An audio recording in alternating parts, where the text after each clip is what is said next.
Recording in progress. Coach, that third quarter usually is a strong point for the Pelicans, but tonight it killed you.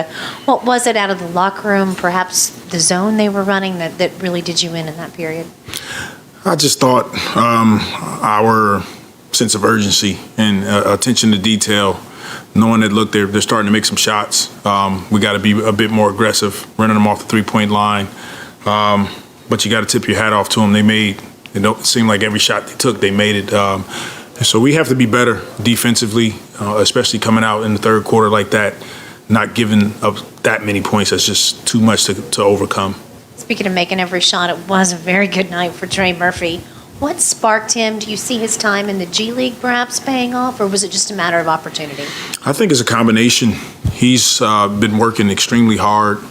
He's starting to see the pictures more and more as he progresses throughout this season. He's played in some G League games, which helps him stay sharp. And he just played free tonight, but he played hard, and he did that the previous game where he came out, played hard, gave a great effort, and just carry over. So we're all proud to see Trey come out and have a game like he did tonight. I know you have to watch the film as far as this one goes, but have you been able just to put your finger on why the defense has made such a dramatic swing from the first 4 games post-break to where we are now? Again, you only gave up 106 against Orlando, but the other 3 games have been in the 130s and above. Yeah, it starts with just flat-out effort and game plan discipline. And when you start to lose some of your players, you have your margin for error. Our margin for error is even smaller.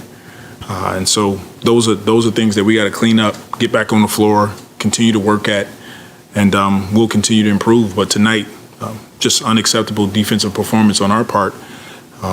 Give Charlotte the credit, but we have to be better.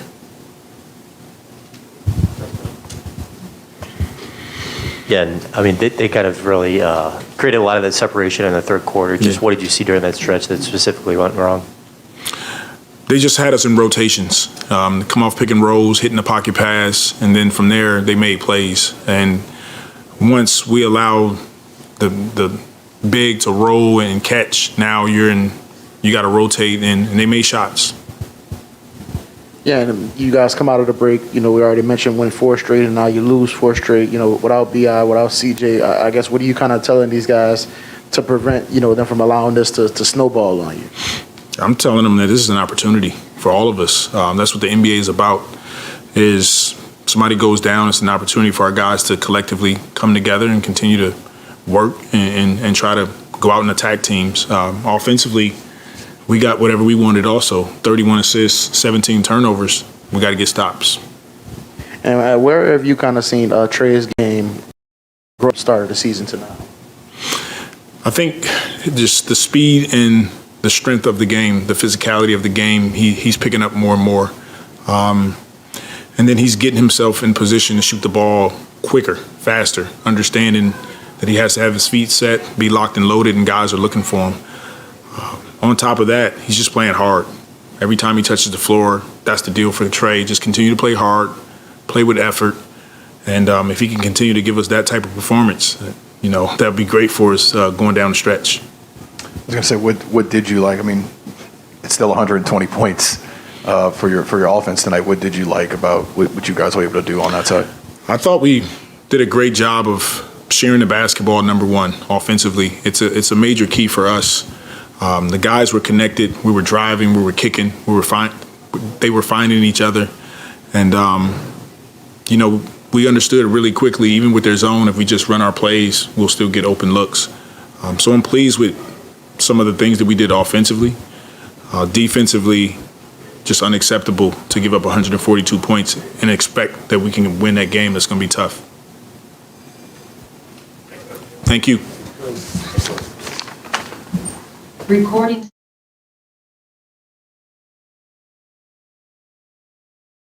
Recording in progress. You feel like the game has slowed down for you, or does it look any different for you out there, compared to October? Compared to October, 100%. Really just staying ready and sticking with the process, working every day, keeping a good attitude. It's helped me a lot. And, chapel services before games have helped me a lot because, just listening to the word and, trying to find guidance with that has been very helpful for me. Yeah, and what has just been the message from the coaching staff these last few months, just in terms of like, hey, staying ready and ways you can contribute when you get in there? I mean, he's always told me I'm a big part of this team, no matter if I'm not playing or playing a lot or in Birmingham. And he just wants me to stay ready, and he believes in me. And so, that belief from your coach is very helpful a lot, I would say that. And obviously you want to win, but, how was it to just kind of put that kind of game together, at this level? We've seen you do it at the G League level, but now doing it, with the varsity club, I guess you could say. Just look at God, man. I mean, I was supposed to still be in Birmingham right now, and, a few things happened, and I'm up here, definitely wanted to win, but, finally getting almost like a monkey off my back because finally hit some shots. So I was happy about that, and, I'm just grateful. And where have you kind of seen the improvements in your game throughout the course of the season? I would say, in all honesty, the most of it is mental. Like, this game is super,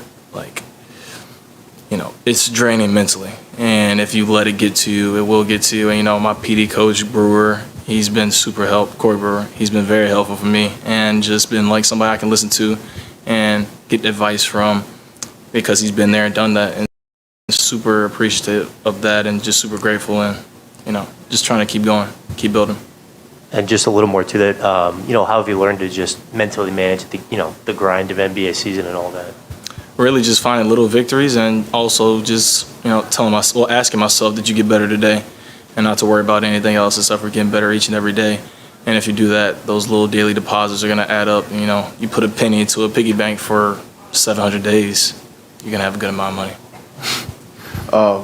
What were your conversations with maybe Griff and Willie after the trade deadline? I know your name was kind of floated around as something that Portland wanted.